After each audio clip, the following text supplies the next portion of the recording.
10 years of prosperity, you grow the trees. But if you want 100 years of prosperity, you grow people. And that's the thing when it comes to eco, nutrition, security. We need to grow people. We know there are so many who are standards, and we should eliminate the standing. The only way to eliminate this standing is to grow people. I'm not saying don't grow the trees. You still have to grow those ones. What I'm saying is grow people. Don't stop at the grains. Many people stop at growing the grains.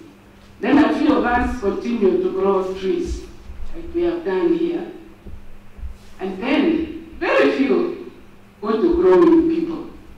So each one of us, can we start thinking how we are going to grow people from today? In concluding, I want to summarize a few things.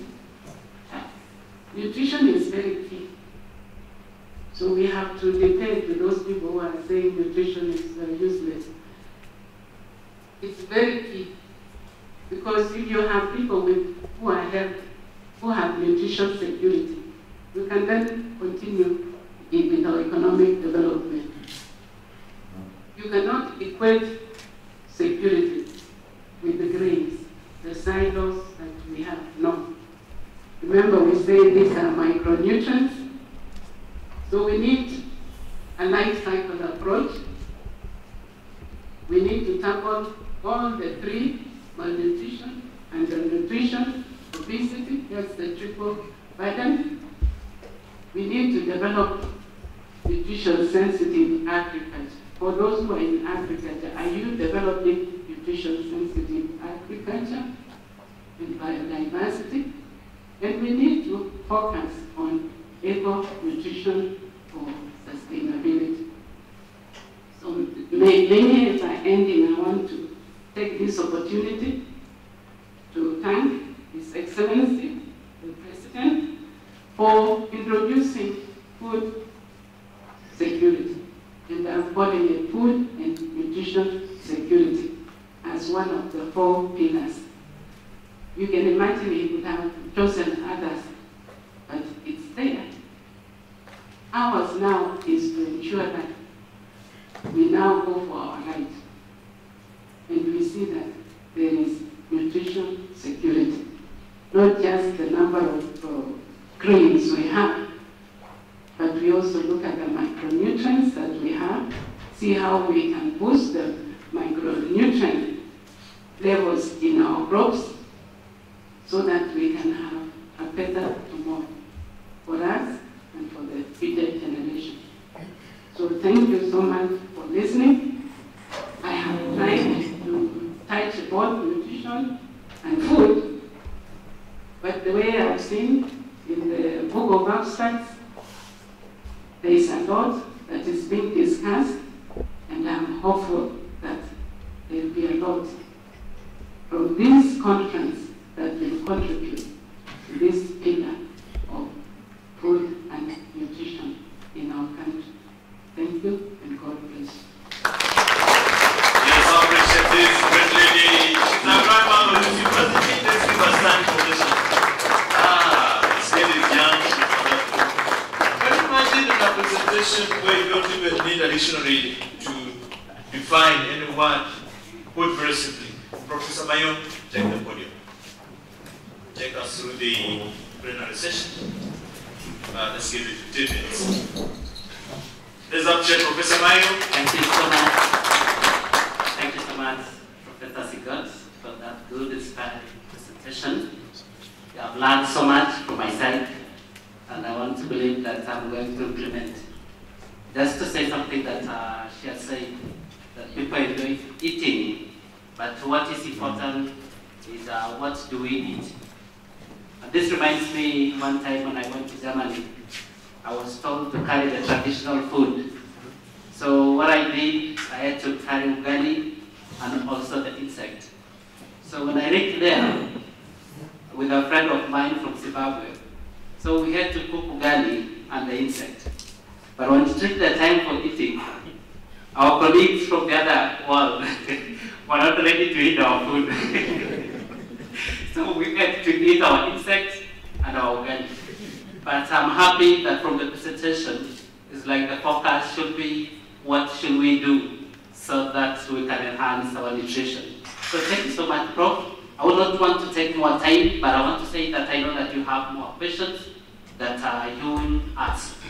So maybe before we invite the questions, you can have them somewhere. We wanted to have the last presentation from Dr. Prasad Vihera. So Dr. Prasad is a consultant of liver transplant and also is a surgeon from Mayville Hospital. I would also want to say that Dr. Prasad he comes from Hyderabad, that is in India, and he did his post-graduation in 1988 and 1993 in India. He has worked in many hospitals for the last 20 years, and we want to listen about 15 minutes for his presentation, and then from there we can have all the questions so that we can save on time. So can we clap as we have him?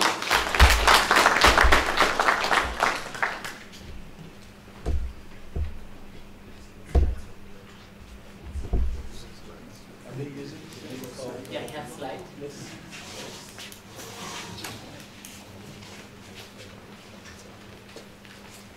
Sorry for the...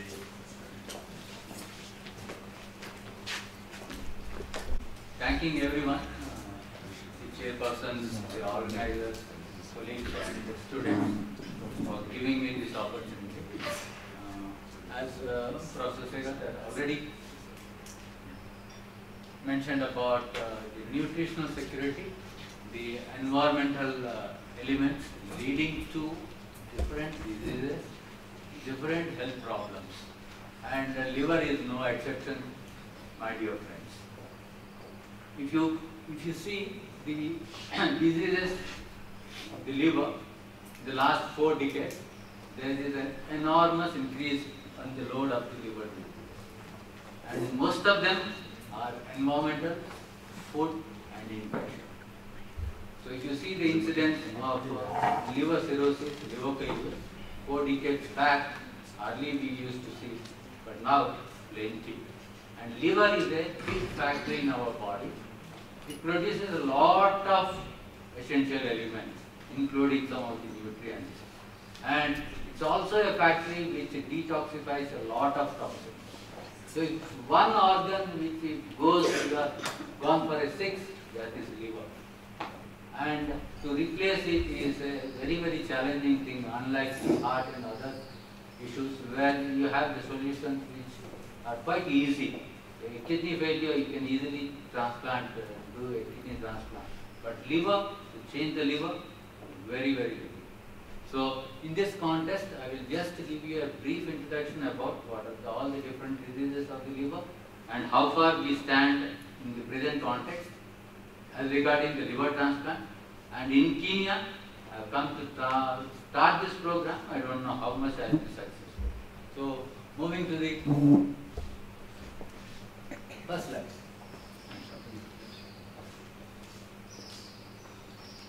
So donation, liver donation, let us just go through that. So who can all donate? Anyone can donate. Single cadaver, from a single cadaver. I don't know, the brain dead concept is not there in Kenya yet because it has to be a government rule and there should be a body to control it. But in India we have the cadaver donation program controlled by the government of India, and any brain dead patient who is willing to donate can donate. So if he donates, then what all we get? We get a lot of organs to transplant. So who all can donate? A living person can donate, a living related or unrelated, a brain dead person can donate, or a cardiac dead, a patient, a person who is already dead, he can also donate. So there is a lot of scope for donation. I don't know, maybe in 2 decades time you will feel the difference. We are feeling the difference. Now more and more people are donating, more and more lives are saved. So it all starts with a living donor And then once the government rule comes, people get educated, people start donating, then the living donor gradually shifts to cadaver donor. So it may sound a little funny now, but take my word, 2 decades down the line, you will all feel how important is cadaver donation. So all ages can donate, healthy and should be willing, and should not have any cancers or infections. What are the things that can be donated? You can just see the list. You can donate a heart, lungs, liver, pancreas, kidneys, intestine, uterus. You name it, you can. Every organ can be donated. At last, the cadaver will be just a skeleton. You would have taken all the organs out once he is willing to donate. See, tissues also can be transplanted. You have cornea, you have skin, you have marrow, you have heart valves, you have bones, you have languinal cells, hepatocytes, hand, limb, face, everything. Everything can be donated. So from this you can see that how big is the volume and the bank for cadavers. So I won't go into the statistics. Just see the need of the liver transplant, evolution of the liver transplantation. From the 60s, 63, 64 it started, and now you can see how it has grown. So the transplantation now has become a norm and one of the modalities of treatment for liver diseases. Just a little bit I will tell you about the first transplant was attempted in 1963 by Thomas Starr, and the first successful liver transplant was done in 1967 by the same surgeon. The first attempt he was unsuccessful. From that phase, almost for the next 30-40 years nobody tried, because technically it is so difficult. Everybody tried and failed, tried and failed, tried and failed. Until the last 2-3 decades where this particular transplantation is gaining popularity and becoming safer and safer. So when to transplant? So you have to transplant a liver patient when he is relatively better. If he is too sick, he can't tolerate that procedure, which takes 10 to 15 hours. The surgical process itself takes 10 to 15 hours. So if he is too sick, he is not a candidate to be transplanted. He should be just enough, have the reserve to sustain an operation of 15 hours. Now that is a weighing machine scale where you have to see the benefit and the risk of the surgery. And these are all the clinical features. I won't go through that. I will just skip it. I will also skip these slides. So just I will let you know that cirrhotic patients, they are categorized according to a scoring level. And if somebody in child A, child B, child C, there are 3 categories. In a patient who is child C, if we brand him, that particular patient won't survive more than 1 year if you are not going to do something for his liver. So these are all slides So what are all the features of the liver patients that you can see? You can see there are all rashes there on the ear, and you see the yellowish discoloration, jaundice. You can see the trembling of the hands. You can see the water accumulation in the abdomen, and you can see the large dilated veins in the esophagus, and which rupture and the patients have torrential bleed. Sometimes they won't even get a chance to reach the hospital.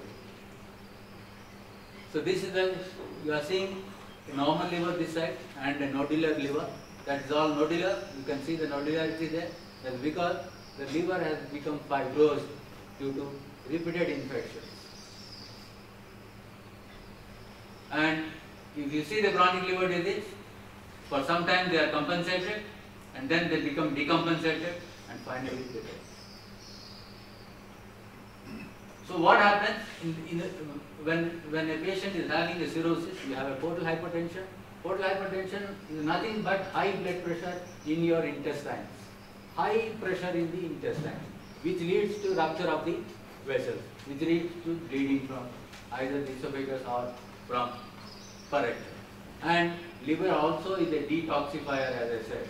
So many of the chemicals get accumulated, and they will lead to jaundice and they will lead to encephalopathy. Encephalopathy is nothing but the toxins enter the brain, and the patient is confused to some extent, and then stuporous, and finally goes into coma.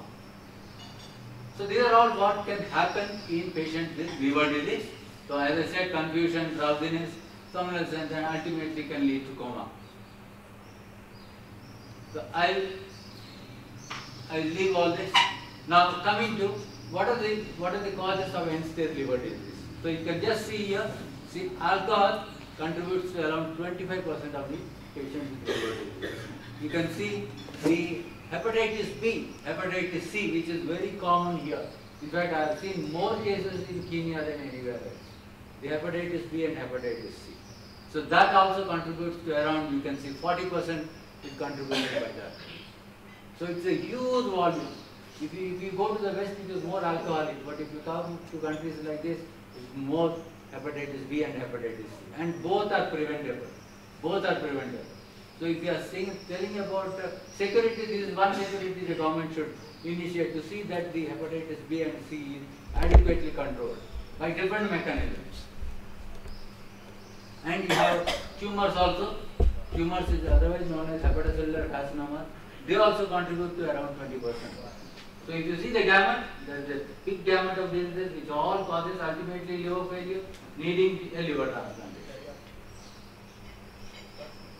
So I am not going into how it is done.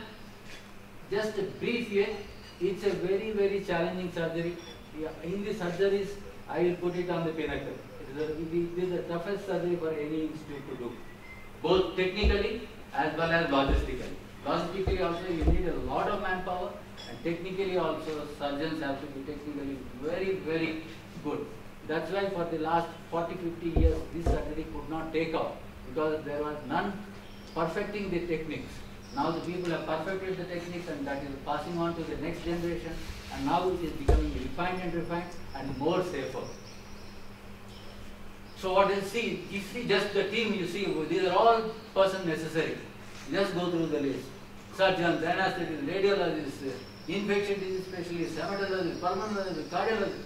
All this has to be there in a hospital for people to do a transplant. Otherwise I can't do it. I don't know the different dentists from medical whether they have everything. Hopefully they have everything, that's why they called me. So you can see, as I said, the transplantation can be living donor or a cadaver. Living, one of the relative, or unrelated. Unrelated is not possible in India. I don't know about the rules in Kenya. Related donor, same blood group, half of the liver given to the recipient and half remains with the donor. And liver is a beautiful organ, regenerates within 6 to 8 weeks. Both of them will have full liver at the end of 2 months. So there is no loss. It's only gain and gain. So if it is a cadaver, then we take the whole of the liver, and the whole of the liver is given to some other person. And if you have 2 patients, then we divide that into 2 halves, give 1 half to one person, 1 half to person. So that's the advantage of cadaver donation. You can divide it. So these are about the living donor. What we have done, we have taken half the liver. This is the half of the liver. The liver has multiple connections. It has a vein. It has 2 veins, hepatic vein, portal vein. It has a duct and it has an artery. So 4 tubes have to be connected back to the recipient. So here you are hardly seeing any. I'm sorry. You can see that small here. That is one of the vessels which has to be anastomosed to the recipient. They are very, very small, hardly 2 mm, 3 mm, 4 mm. It takes a lot of effort for us to completely re-anastomose. So because the blood has to flow through the new liver, otherwise the liver is of no use. So anybody between 18 to 55, blood group compatible, they can. BMI should be less. If somebody is very obese and wants to give a liver, we don't accept that liver. Half the liver will be with fat and hardly there will be any hepatocytes. That the hepatic liver is neither useful for the recipient nor the half liver that we leave for him is enough for him. So usually we send it. So again here a food security, if you have a proper planning, if you have healthy individuals, it is easy for you to donate and receive. As I said, these are all the segments of the liver. I won't go into details.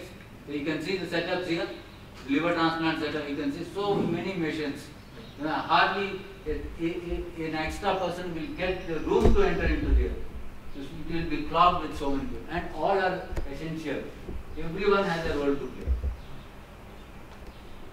Then advantages of living donor, that you have a donor, you can transplant at any time. But cadaver, you have to wait for your turn. You have to wait for the cadaver, and you also have to wait for your turn. Because you are in a list on the priority, so you will get when you get. So you can't force anybody. But if it is a living, your own relative is coming forward, we can transplant at any time. So living is more useful, especially for those sick patients who can't wait for a cadaver for you to get. So in that position, a living donor is better. But if somebody is healthy, can wait for 6 months or a year to get a liver, I think cadaver is the best. Now you see how it is transported and all. The liver, sometimes we get a cadaver which is 200 miles away. So we go by a chartered flight, we take the liver from that dead person and come back and anastomose. So sometimes we use chartered flights to go, get the liver, come back and anastomose. It's a hectic thing. So that's how the box, the liver is put in, and then you have to rush. In the cold ice box it is kept, you will rush, and this cold ischemia time, you have to retrieve and anastomose again. This should not be more than 6 to 8 hours. Within 6 to 8 hours, once you have removed the liver, you should again put it back within 6 to 8 hours. If you keep it 24 hours, tomorrow I will come and have my breakfast, everything, and then transplant, that liver is not going to work. So this is, you see, this is one of the cadaver. We have cut open from the sternum up till here to retrieve all the organs. The heart, lungs, liver, pancreas, intestine, everything is removed. Now uterus is also being transplanted. So hardly you are left with no organs there. When you hand over the body, it is only the skin and bone. And fortunately or unfortunately, now skin is also harvested. Skin banks are there. So you are left with, I don't know, it's only a So these are all the technical things. I am not going into it. I will just leave it. So these are all some of the vessels which are shown there. We will skip all this.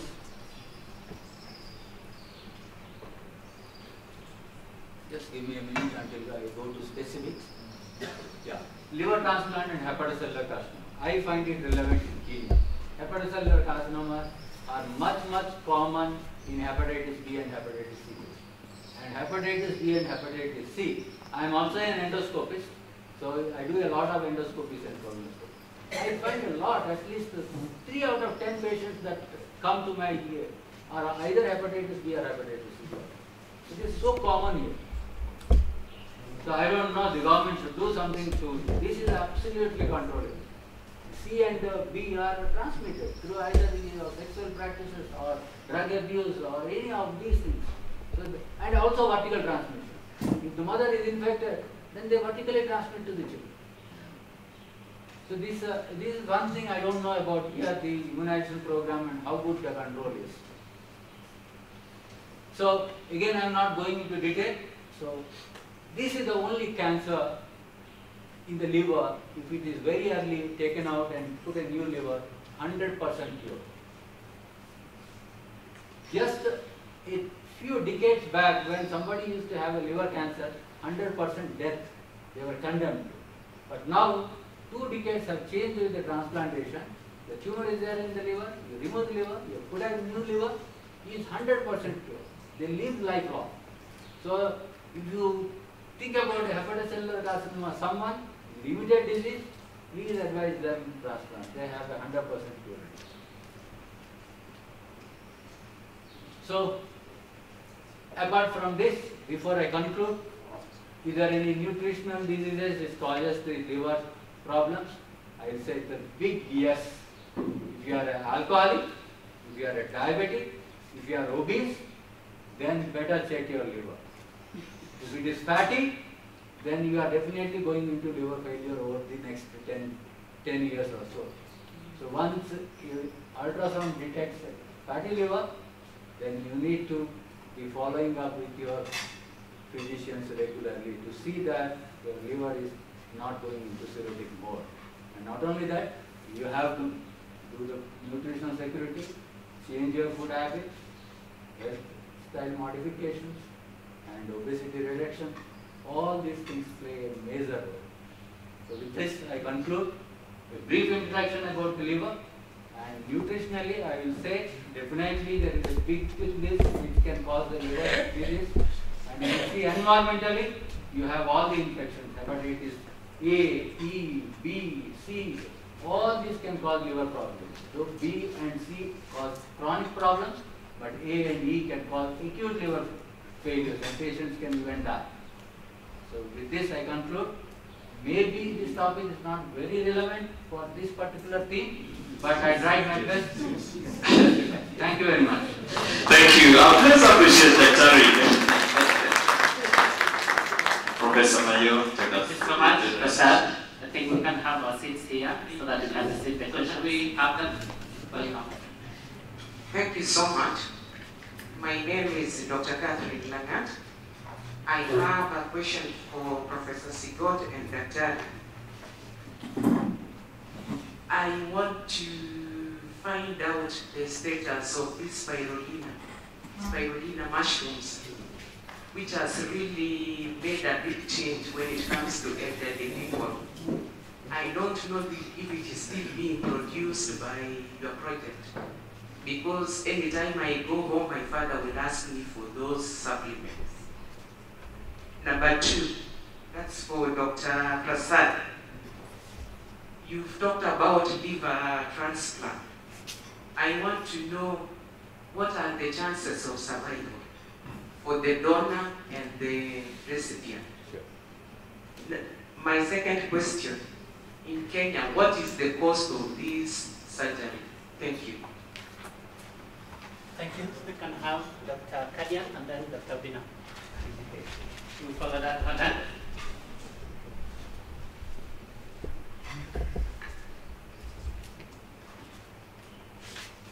Good morning. I'm Dr. Kadian Wanyonyi Wanyama. Now my first question goes to Professor Sigot. I don't know whether you have any statistics on the status of nutrition or what called nutrition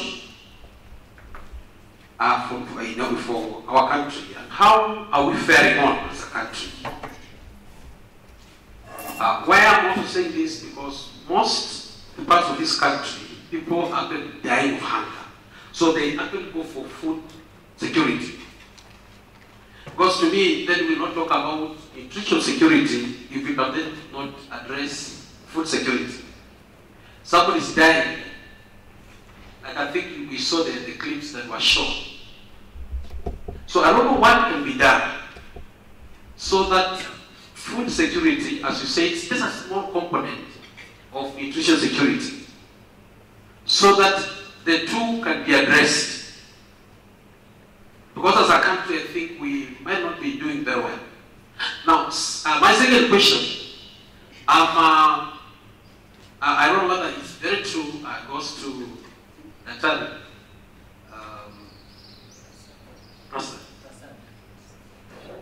I'm told that when you open up the human body, whether the brain or the stomach, the chances of survival of that person are very low. So I don't know, according to your statistics, people that you have done all the liver transplants, how many have lived, and how many years have they lived? Thank you. Thank you. Can we have Dr. Bino? You can just come here as the microphone. Thank you so much for our presenters. I have a question for Dr. Prasad. My name is Thomas Bino. You showed us a graph of liver donation over the years.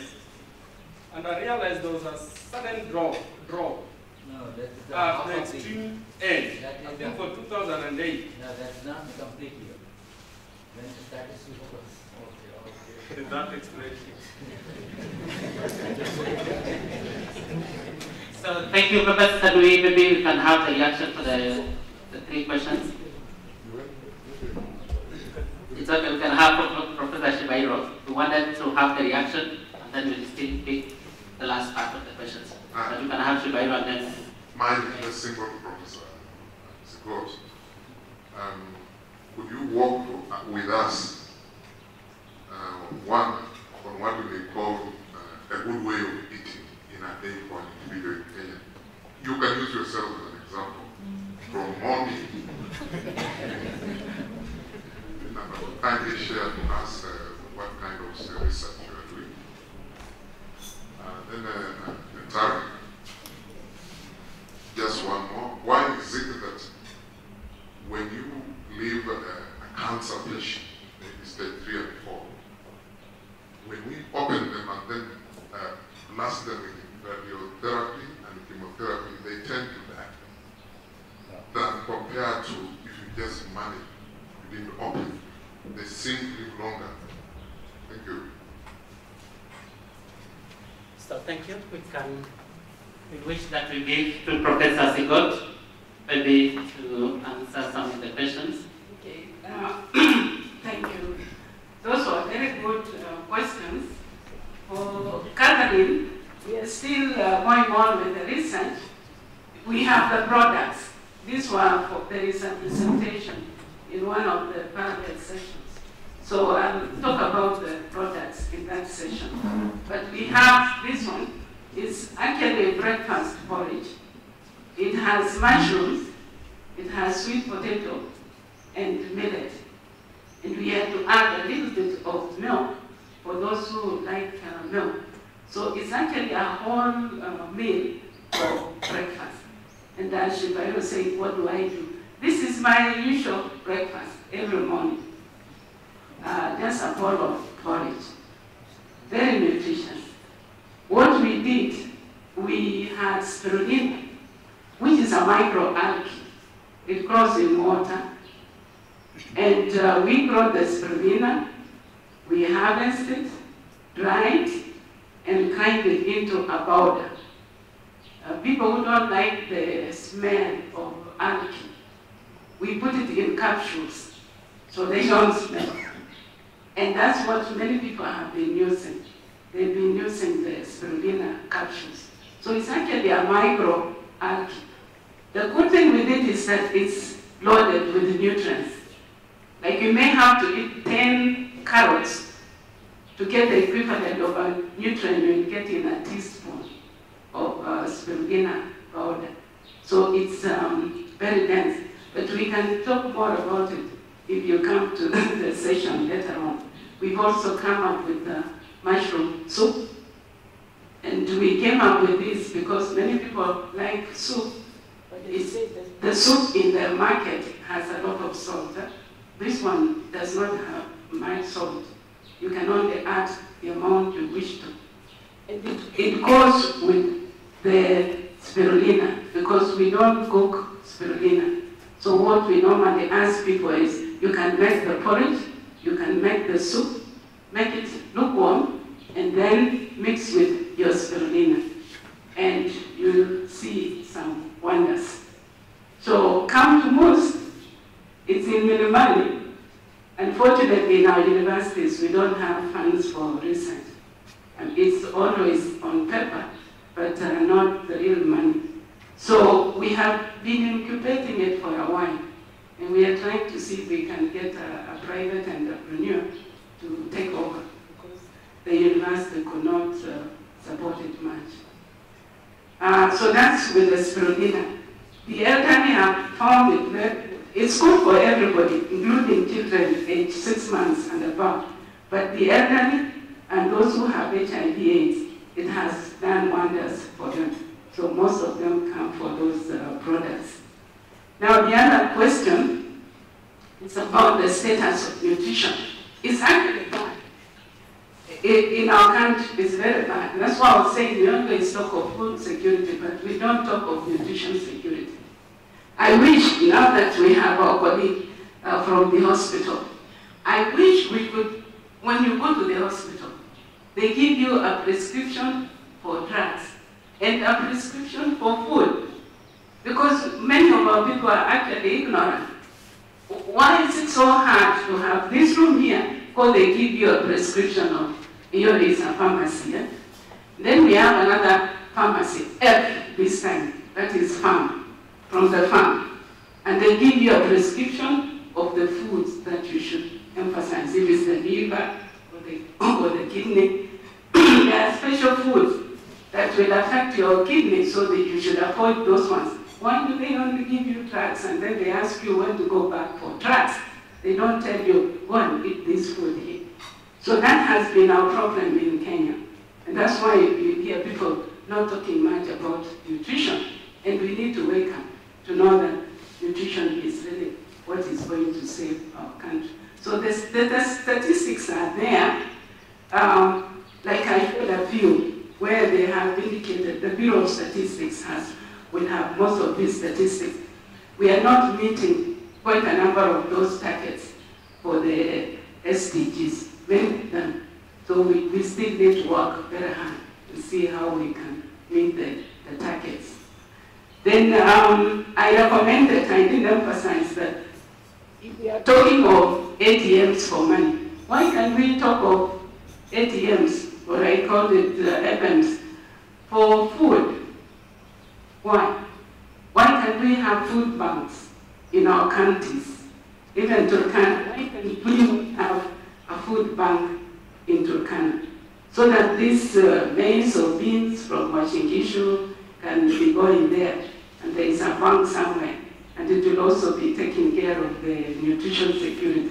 So those are things that we need to begin thinking of, because there are times when we have certain foods in plenty in some of our regions, then we could share around and also be able to store in a way that the aflatoxins and the others don't invade.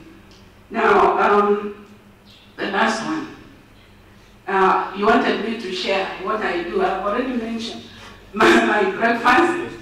Yeah, every morning I don't buy cereal from the supermarket, because if you want, I'll tell you later on my experience with the cereals from the supermarket. So I decided let me have my own cereal and share with whoever would be interested. But I always must have my breakfast. I have to have breakfast. When possible, I have my lunch and I have my dinner. In other words, it's not good to skip meals. The other thing is have small portions eating times. You know, sometimes something like that, that's not good for you. Try to eat according to those meal times. And if you have to reduce it a little bit every time, that's what I do. If I'm in a position where I cannot go to a restaurant, I always carry a snack. That's strange. I learned it when I was in America. I used to wonder why people carry apples in their bags. Huh? And then I remembered in high school we used to carry mandazi in our bags. I think we were smarter also. So it was for a snack. When your sugar levels go down, then you have something. Even a banana. There's a lady who had a problem one time, and I think she had an health condition. So she needed something to eat. And nobody had anything to eat. And then I remembered I had a banana in my bag. So I asked her, are you able to take a banana? And she said, oh yes, you know. Fortunately, there were two. So she was very happy. Only a banana. So you can always organize. The other thing is avoid processed foods. And the processed foods, they're not good. So I also try. I used to eat sausages those days when I didn't know, you know, smokies and things like that were not good for my health. But I started avoiding. If I visit a visitor and they give me sausages, I eat.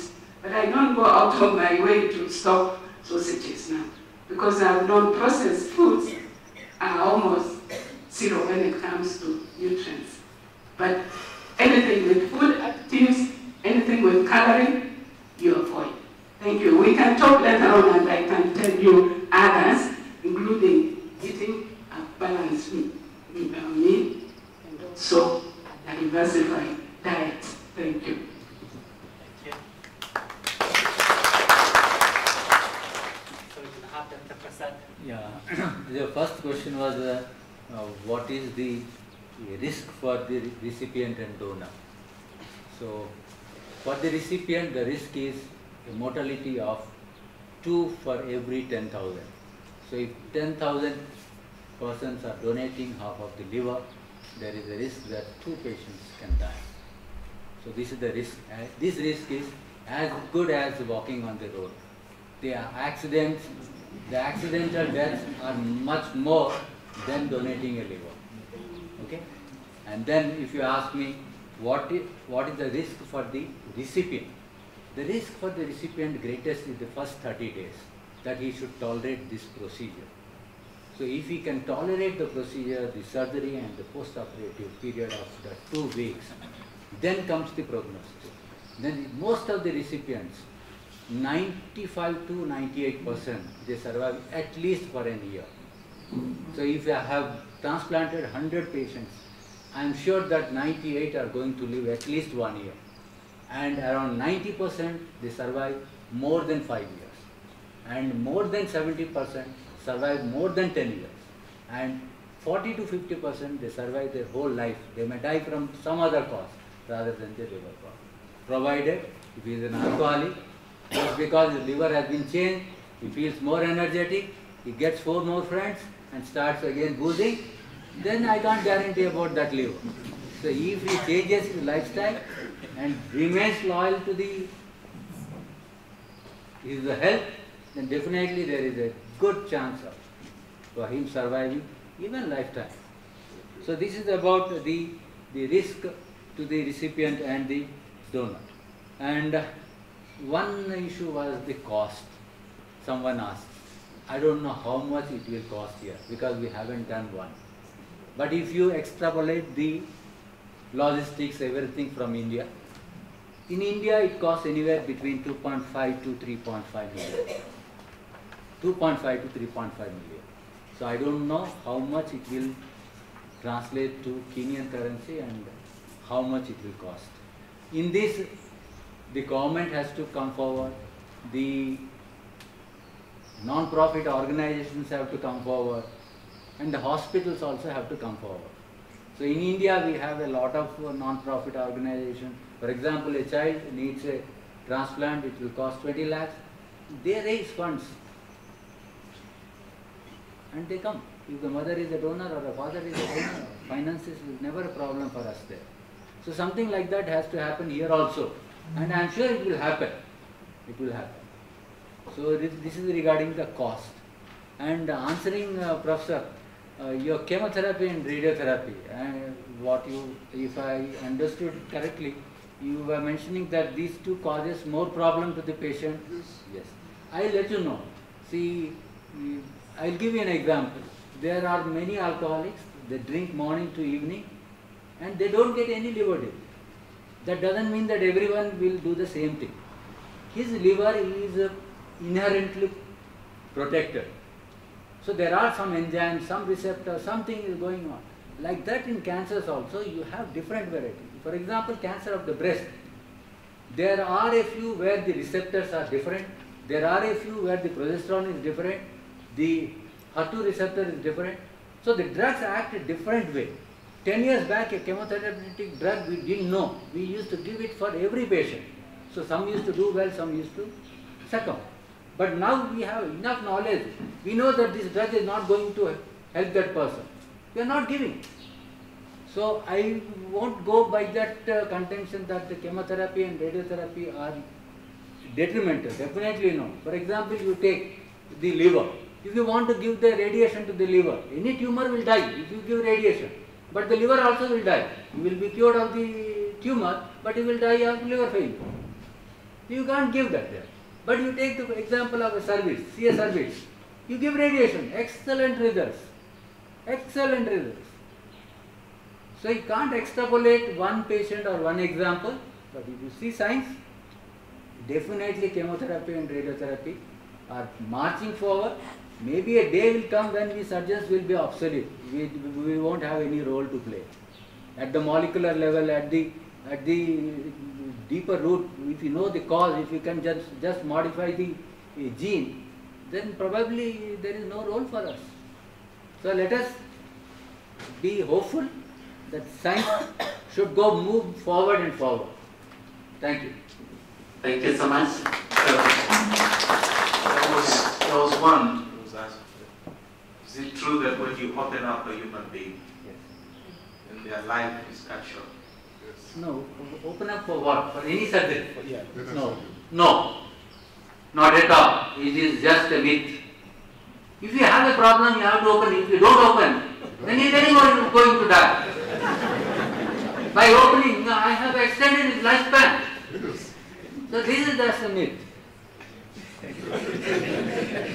Okay, thank you so much for that clarification. So can we take the last round? Just yeah, 3 maximum. So take the first 3. I have one hand here, second, and then last professor. So we can begin from the other side, him, and then we come to him, then last. Would that be okay? Yeah, we can interact after that. Maybe you can still answer the questions as we meet in the other session. So can you be brief and straight to the point? Okay. Thank you, Professor Scott. There's a question here. We need to change, as you said, lifestyle